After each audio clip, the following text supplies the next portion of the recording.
ইন্নামাল খামরু ওয়াল মাইসির ওয়াল আনসাব ওয়াল আজলামু রিজসুম মিন আমালিশ শাইতান ফাজতানিবুহু লাআল্লাকুম তুফলিহুন।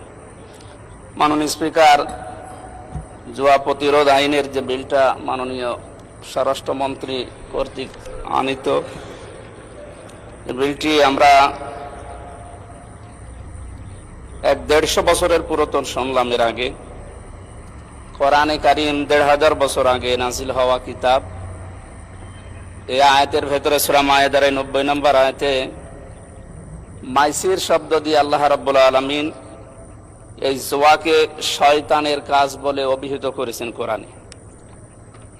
আমার মনে হয় 1972 সালে বা 71 সালে যে সংবিধান রচনা হয়েছিল, ওই সময় এই বিলটা যদি সংসদে কার্যকর অবস্থায় থাকতো, তাহলে জুয়ার কারণে আমাদের পরিবার, সমাজ এবং রাষ্ট্রের যে অবস্থা আজ, এই অবস্থা আমাদের দেখতে হতো না।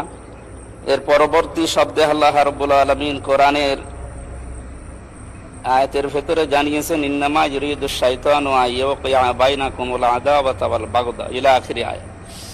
শয়তানের যত কাজগুলো কোরআনে বর্ণিত আছে, তার ভেতরে একটা অপচয় এবং এই জুয়া। এখানে 4টার বিষয়ের ভেতরে 2 নম্বরে জুয়ার কথা আছে।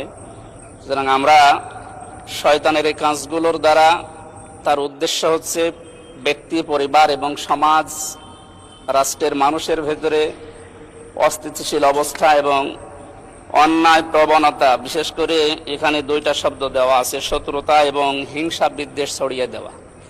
আমাদের এই সমাজকে মুক্ত করার জন্যে কোরআনে কারিমে বর্ণিত যে নিয়মটা দেওয়া আছে, এই নিয়ম ফলো করার জন্য আহ্বান জানাচ্ছি।